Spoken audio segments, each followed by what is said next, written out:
పార్వతీపురం మన్యం జిల్లా కొమరాడ మండల కేంద్రంలో సిపిఎం పార్టీ ఆధ్వర్యంలో ఈరోజు పత్రికా విలేకరుల సమావేశం ఏర్పాటు చేయడం జరిగింది.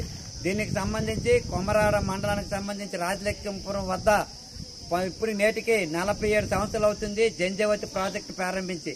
ఇలాంటి సందర్భంలో 24,000 ఎకరాలకు నీరందించవలసిన ఈ ప్రాజెక్టు ఈరోజు అధికారులు గాని పాలకులు గాని చిత్తశుద్ధి లేకుండా ఈరోజు ఒరిస్సాతో వివాదం కేవలం 110 కుటుంబాలు 1100 ఎకరాలు 5 గ్రామాల సమస్య పరిష్కారం చేయడంలో 47 సంవత్సరాలు అయింది.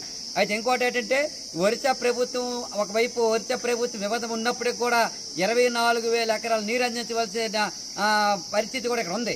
ఎందుకంటే ఎత్తిపోతల పథకం ద్వారా 12,000 ఎకరాలకి అలాగే రబ్బర్ డ్యామ్ ద్వారా 12,000 ఎకరాలకు నీరు అందించవలసి ఉన్నప్పటికీ కూడా ఇక్కడ కేవలం అధికారులు అలాగే పాలకుల నిర్లక్ష్యం వల్ల ఒరిస్సాతో వివాదం అని చెప్పి తప్పుడు ప్రకటనలు చెప్పి ఆ విధంగా ఒరిస్సా మీద నెట్టేస్తారు తప్ప ఈ ఎత్తిపోతల పథకం గురించి కానీ రబ్బర్ డ్యామ్ గురించి కానీ పూర్తి ఆలోచించిన పరిస్థితి ఉంది. కాబట్టి ఎత్తిపోతల పథకం కూడా పూర్తి నిర్మిస్తే 12,000 ఎకరాలు నీరు తెస్తుంది. అక్కడ పంపులు అన్ని కూడా పూర్తి పాడైపోయి కరెంట్ లేదు. ఒక సంవత్సరం కరెంటు బిల్లు కట్టలేక నీరు ఒక్కలేదు. ఒక పంపులన్నీ పోనాయి. ఇంకోవైపు విద్యుత్ స్తంభాలు కూడా పూర్తిగా నాశనమయ్యే పరిస్థితి ఉంది. ఇంత జరుగుతుంటే ఇరిగేషన్ అధికారులు అందరూ కూడా కేవలం సంవత్సరానికి 2-3 మారిపోయి ఈరోజు కార్యాలయం చుట్టూ పత్రిక ప్రకటన ఇవ్వడం తప్ప వీటిపై చిత్తశుద్ధి లేదు.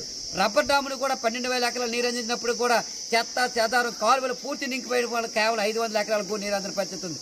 ఇది కేవలం ఈరోజు ఒరిస్సాతో ప్రభుత్వం వివాదం ఉందని చెప్పి తప్పించుకుంటారు తప్ప ఒరిస్సా ప్రభుత్వం ఒకవైపు వివాదం పరిష్కారం కాకపోయినా 24,000 ఎకరాలకు నీరు అందించడానికి అవకాశం ఉంది.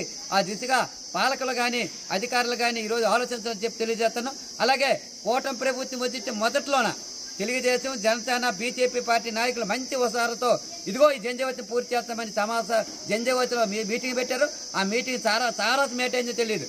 ఫస్ట్ లో గెలిచినంతలో ఉన్నంత ఉత్సాహం ఇప్పుడు ఎందుకు తగ్గిందో తెలియని పరిస్థితి ఉంది. ఏమైనా ఇరిగేషన్ అధికారులు ఇటు పాలకులు జంజావతిపై చిత్తశుద్ధి లేదు.